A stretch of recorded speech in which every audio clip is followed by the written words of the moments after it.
नमस्कार, आई मीडिया में आपका स्वागत है।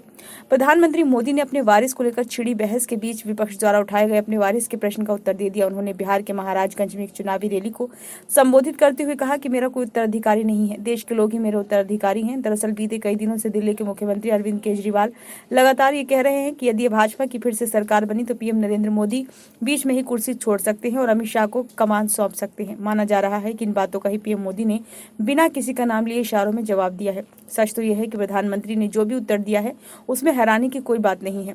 संघ की जिस संस्कृति की संस्तुति है भाजपा की लीडर्स और वर्कर्स, वहां किसी को ये बात पता ही नहीं होती कि उसके बाद उसका स्थान कौन लेगा। ऐसे कई उदाहरण पाए जाते हैं जब सांगठनिक मामलों में आशातीत घटनाएं इस पार्टी में हुई हैं। सामान्य कार्यकर्ता को भी पार्टी में शीर्ष पद मिलने की पूरी संभावना रहती है।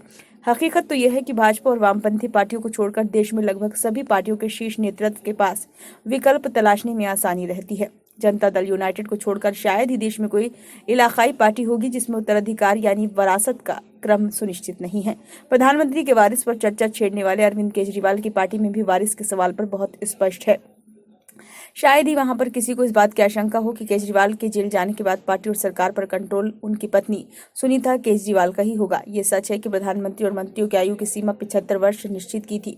उसी तरह से 74 वर्षीय नरेंद्र मोदी खुद भी 1 वर्ष तक पीएम के पद पर रह सकते हैं। प्रधानमंत्री द्वारा निर्धारित 75 वर्ष की आयु सीमा कोई सामान्य निर्णय नहीं था। इसी निर्णय के परिणाम स्वरूप पार्टी के पूर्व अध्यक्ष और वरिष्ठ नेताओं को सत्ता से दूर रखने की रणनीति कामयाब हुई थी। अब विपक्षी उसी आयु सीमा को आधार मानकर नरेंद्र मोदी को भी सत्ता से दूर गलत कर रहे हैं।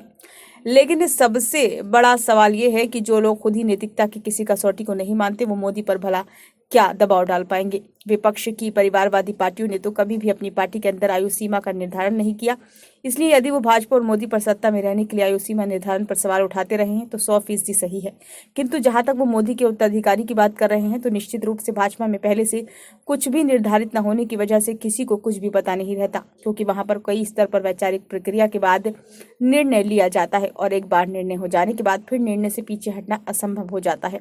बहरहाल अभी तो प्रधानमंत्री मोदी के 75 वर्ष की आयु तक पहुंचने के बाद भी पद से हटने की कोई संभावना नहीं नजर आ रही, और यदि वे आयु सीमा पूरी होने पर हटते भी हैं तो संघ परिवार की विशाल पात्रता को देखते हुए यह अनुमान लगाना बहुत ही कठिन है कि उनका उत्तराधिकारी कौन होगा। ऐसी स्थिति में यदि ये कहा जाए तो अतिशयोक्ति नहीं होगी कि उत्तराधिकारी यानी वारिस के मुद्दे पर प्रधानमंत्री ने अपने विरोधियों के साथ साथ देश की जनता को बहुत सही जवाब दिया है। वीडियो आपको कैसा लगा? यदि अच्छा लगा हो तो लाइक करें, कमेंट बॉक्स में अपने सुझाव जरूर दें।